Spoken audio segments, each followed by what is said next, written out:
Hello जी, राम राम जी सभी को। और आप मेरे पीछे की लोकेशन देख लीजिएगा, बड़ी शानदार है। अगर आपको मेरा थोपड़ा पसंद नहीं आए तो आप पीछे वाली लोकेशन देख लीजिएगा। और आज का वीडियो जो है मैं पूरा प्योर हिंदी में बनाने वाली हूँ, क्योंकि कल मेरे को किसी ने कमेंट कर दिया कि आप mind your language, what is this पता नहीं क्या उसने लिखा हुआ है, मेरी कुछ समझ नहीं मतलब क्या लिखा हुआ उसने। यू पुअर, कमेंट में जाके देख लेना आप, कल वाली वीडियो के नीचे है भाई, ठीक है। यूर हिंदी इज, मतलब भाई उसका कहने का मतलब ये था कि आप पहले अपनी हिंदी को ठीक करें, हिंदी भाषा सीखें पहले, ठीक है। तो माय सिस, आप कौन सी हिंदी की बात कर रहे हैं? हिंदी की वीडियो तो मैंने काफी डाली हुई है, आप देखना मेरी वीडियो में पीछे जाके, मैंने हिंदी बोल के तो काफी सारी वीडियो डाली हुई है। और आप, मेरे को नहीं लगता कि कहीं दूर से आप मेरे जान पहचान वाले ही है, तो आ जाना कभी कंपटीशन में, मैं दिखा दूंगी आपको कि मेरे को कितनी हिंदी और कितनी इंग्लिश आती है। बट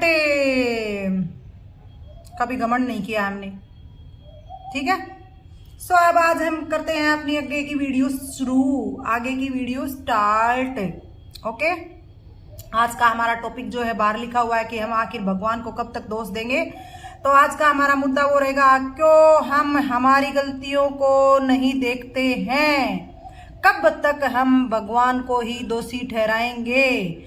सो हम स्टार्ट होते हैं। आपको देखिएगा, एक जैसे कि कोई भी हादसा इंसान की जिंदगी में होता है, हम हर बार भगवान को ही दोषी ठहरा देते हैं।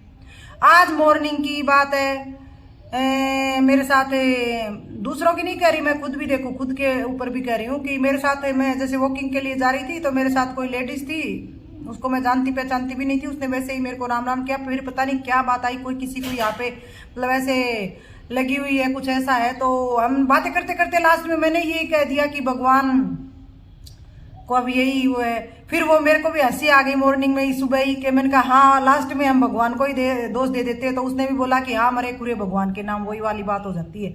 तो जी भगवान कहीं पे भी दोषी नहीं है। भगवान इंसान के मामले में दोषी वहां पर है सिर्फ कि उसको एक मानसिक विकृति के साथ, उसको एक विकलांगता के साथ, विकलांगता में हर चीज आती है, अंधापन, बहरापन, गूंगा, अंधा बहरा गूंगा तीनों आप लोगों को पता है कि वो होते हैं। विकलांगता किसी भी चीज से विकलांग हो, मानसिक रूप से, इस तरीके का जब वो जन्म लेता है, जन्म के साथ ही अगर इस तरीके की विकृति उसके साथ आती है तो उसमें सिर्फ और सिर्फ हम भगवान को दोष दे सकते हैं। चूंकि हमें पता नहीं होता है उसमें भी कितना, मतलब हम भगवान को दोष दे सकते हैं। पता नहीं क्या मतलब गर्भावस्था के दौरान उससे महिला की कुछ एक्टिविटी रही होगी या कुछ ऐसा कुछ रहा होगा जिसकी वजह से बच्चे पर ऐसा कुछ विकार होता होगा, उसका हम श्योर नहीं है, मैं श्योर नहीं हूँ, बाकी का मेरे को पता नहीं है। तो मैं सिर्फ उस वहां तक ही भगवान को मतलब मानती हूँ। या फिर आप देख लीजिएगा आगे की बीमारियों में, कोई भी बीमारी जैसे कि कैंसर जैसी घातक बीमारी है, वो ऐसी बीमारी होती है जो कि 99% के जो है ना कारण होते हैं कि किस कारण से हुई है। 99% श्योर डॉक्टर लोगों को बता देता है कि आप नशा करते हैं या कुछ और चीज से आप लोगों को, मतलब ये मेरी निगाह में आज तक 1% केस ऐसे आए हैं जिन लोगों ने कभी कोई नशा नहीं किया जिंदगी में, लेकिन फिर भी उनको जो है ना कैंसर जैसी घातक बीमारी से जूझना पड़ रहा है, ठीक है।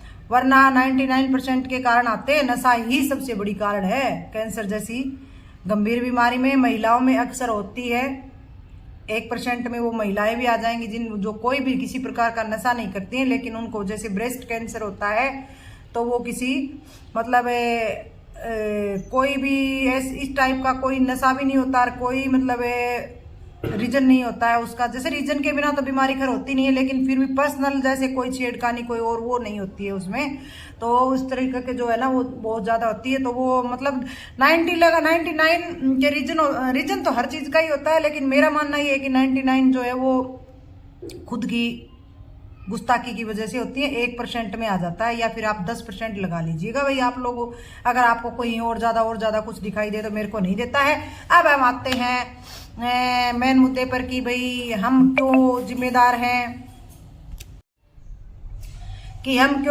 हैं, मैं आपको बता देती हूँ। हम कहाँ से शुरू कर देते हैं, बच्चे के जन्म के साथ ही जो है हम लोग बीमारियों को पैदा करना शुरू कर देते हैं। हालांकि आजकल तो लोग बोलते हैं कि आजकल तो इतनी बढ़िया फैसिलिटी वगैरह वगैरह सब कुछ आ गई है जो बच्चे को बीमारियों से बचाती है, लेकिन मैं आपको बताती हूँ कि हमने हमारी दादी से सुना था कि बच्चे को जन्म के समय अजवाइन की घुट्टी दी जाती थी पहले। ठीक है, अजवाइन कितनी शुद्धता रक्त में लाती है किसी को नहीं पता है, मैं बता देती हूँ आपको, किसी को भी नहीं पता है आजकल वालों को। ठीक है, सबसे पहले जो जन्म की गुट्टी होती थी वो अजवाइन की होती थी। अब आज आप लोग देख लीजिएगा किस किस चीज की दी जाती है। बाजार में बड़े बड़े हॉस्पिटलों में बच्चे पैदा होते हैं तो वो ओरिजिनल आती है, बनी बनाई गुट्टी गुट्टी बेटा कुछ भी आती है, मतलब जैसे। ठीक है, छोटे हॉस्पिटल्स में डिलीवरी होती है। आजकल देखो हॉस्पिटल में डिलीवरी तो सबकी होने लगी है, घर पे नहीं होती है। हॉस्पिटल्स में छोटे में डिलीवरी होती है और होती है तो कोई किसी को नहीं बोलता कि आप अजवाइन, कोई साथ लेके भी नहीं जाता ये करिए वो करिए। हाँ, दूध लेके आते हैं और दूध लेके आते हैं और मतलब सबसे पहले तो क्या देते हैं आपको पता है? खांड की गुट्टी देते हैं। खांड को पानी में गला के, उससे बाद में मैंने देखा हुआ हमारे तक जो है गुड़ की गुट्टी देते थे। गुड़ की गुट्टी देने से कहते थे कि ओरसा वगैरह, ओरसा मतलब हम आम भाषा में बोलते हैं, लेकिन मैं कहती हूँ निमोनिया वगैरह ऐसी चीजें मानना होता था उनका। ठीक है, और अब क्या आ गया, सीधे सीधे क्या करेंगी, खांड का पानी पिला दो, दूध लेके आएंगे जैसे बच्चे को पिलाने के लिए दूध लेके आएंगे तो दूध को क्या नहीं थोड़ा सा इसमें खांड डाल दो, मीठा डाल दो, ऐसे इसको पिएगा नहीं ये। क्यों भाई, उसको क्या टेस्ट का पता है बेचारे को? अजीब हो यार, जन्मते ही बच्चे को टेस्ट पता लग गया क्या?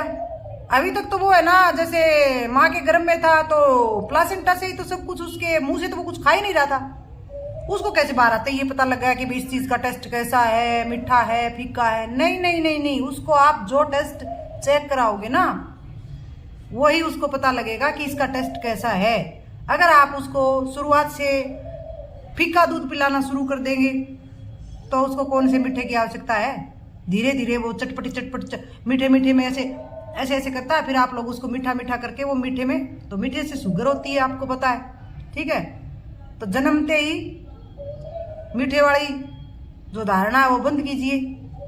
उसके बाद देखिए आप, जैसे ही बच्चे थोड़े थोड़े बड़े होते रहते हैं आजकल वाली माओं का तो देखते हैं भाई, ऐसा नहीं है कि हम किसी को टारगेट बना रहे, नहीं, हम देख रहे हैं अपने अड़ोस पड़ोस में। बिस्किट खा लेंगे बच्चे, कुरकुरे खा लेंगे, चिप्स खा लेंगे। क्यों भाई, रोटी नहीं बनती है क्या आप लोगों से? आप लोग तो फोन में लगे रहते हो। तो क्या है, कहने का मतलब यही है कि जो हम हर चीज का जिम्मेदार लास्ट में भगवान को ठहराते हैं ना, हम उस पे चल रहे हैं आज। पहले हम अपने अंदर नहीं झांकते कि हम कितनी गलती कर रहे हैं। जैसे कि कोई खत्म हो जाता है, जिंदगी से चला ही जाता है मान लो, उसके बाद नहाया धोया सब, भाई भगवान की यही करनी होती है, भाई भगवान को यही मंजूर था। हाँ भाई, भगवान को तो यही मंजूर था। क्यों, आपकी तो कोई गलती है ही नहीं, अपने ऊपर तो खुद लेंगे ही नहीं। आप एक्सीडेंट के मामले में देख लीजिए, ऐसे ऐसे लोगों को देखा है मैंने जिनको कहीं गाड़ी की कोई आवश्यकता नहीं होती है, कहीं पे भी जरूरी नहीं होती है उनकी गाड़ी।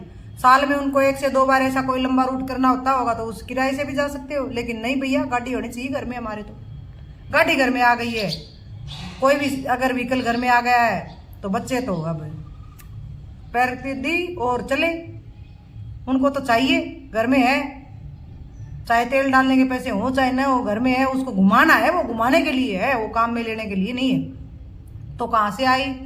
इंसान ने खरीदी, हमने ही तो खरीदी, हमने ही तो दी, हमने ही तो चलाई, फिर मरे तो हम ही ना, भगवान को क्यों दोष देते हैं भाई? ठीक है, तो जी आज मेरा क्या हुआ ना कि आज मैंने एक ऐसी मतलब ये विचार क्यों आए मेरे मन में कि बहुत गर्मी है, लेकिन हमारे घर के अंदर मैं बोल नहीं सकती हूँ भाई, इसलिए मैं बाहर कॉर्नर में बैठ के बना रही हूँ, लेकिन अड़ोसी पड़ोसियों की आवाज़ आपको आ रही होगी। तो क्या है ना, एक 90 ईयर का बुजुर्ग है, I speak English, 90 year old man है, 90 साल का एक आदमी है भाई, जिसको मैंने 2 महीने पहले ना, ऊँटनी होती है ना, ऊँटनी जिसको हमारे राजस्थान में सांड बोलते हैं, उसके ऊपर ऐसे मतलब चढ़ के जाते हुए देखा। मेरे को किसी ने दिखाया कि देखो आप, ये 90 साल के हो चुके और ये अभी भी जो है ऊँटनी के ऊपर कैसे देखो आप सवारी करते हैं, 90 ईयर। ठीक है, तो ठीक है भाई, वो मतलब कर रहे थे काम अपना जो भी उनको। तो जी क्या है ना कि वो बुजुर्ग अब आज मेरे को बताया कि वो नीचे गिर गए उठने से और उनकी रीढ़ की हड्डी टूट गई, उनका हाथ टूट गया, उनका पैर में भी फ्रैक्चर हो गया। अब आप बताइए जी, जब तक वो कहते हैं ना कि जवानी में तो अगर गिरते हैं ऊँट से वगैरह से पैर वगैरह जो भी टूटता है तो वो भरपाई हो जाती है उसकी, क्योंकि कैल्शियम हड्डी में बनता रहता है ना, तब तक तो मतलब उसकी भरपाई हो जाती है। लेकिन अब 90 ईयर पे आके आप बताइए कैसे सुधार होगा उसका। अब इसमें क्या होता है ना कि इसमें भी गलती क्या कहेंगे, मतलब सोचते हैं कि कभी उस आदमी को, मतलब कहने में तो यही आता कि बुखार भी नहीं आया, और अब देखिए आप 90 साल का हो गया है वो। अब जिंदगी नरक बनेगी। आपको भी पता है कि रीढ़ की हड्डी इस अवस्था में आके जब टूटती है तो वो जुड़ती नहीं है। जुड़ती तो रीढ़ की हड्डी कभी भी किसी छोटे वगैरह की भी नहीं जुड़ती है, सबको पता है, ठीक है। लेकिन इस उम्र में आके, जैसे जवानी में कोई होता है तो उसकी तो देखभाल ऐसे रहती है कि भाई ये एक दिन खड़ा होगा, या फिर ऐसे मतलब उसकी आवश्यकता रहती है, ये रहता है कि भाई ये अभी काम करने लायक है, ये अभी जिंदगी जीने लायक है, ऐसे है। अब इस उम्र में आके उसको कौन मतलब इतनी ज्यादा देखभाल उसकी कर। हालांकि उसने बेचारे ने तो ये सोचा था कि भाई मैं अपने बेटे बहुओं के मतलब सहारा लगवा दूं, काम करवा दूं, तो वो काम करते हैं खूब। लेकिन अब देखिए आप, वो खुद ये नहीं समझ पाए कि मैं इस उम्र में इसके ऊपर से अगर गिर गया तो मेरी क्या हालत होगी। तो किसको दोषी माने आप, ठीक है। वीडियो लंबी हो जाती है, मेरी वीडियो अपलोड नहीं हो पाती है, तो मेरी बात को आप लोग समझ गए होंगे कि आखिर हम भगवान को कब तक दोषी मानेंगे। ये जो लास्ट वाली बात मैंने बताई है, इस पे आप कमेंट जरूर करके जाइएगा कि इस पे बता के जाइएगा कि इस पे गलती किसकी है। गलती तो मैं तो मानती हूँ कि उनकी है, बुजुर्ग दादाजी की, क्योंकि उनको ये पता था कि भाई मैं इतना बुजुर्ग हो चुका हूँ, मैं क्यों इस ऊँटनी पे चढ़ता हूँ, धीरे धीरे पैदल चल के भी मैं इसको छोड़ के आ सकता हूँ।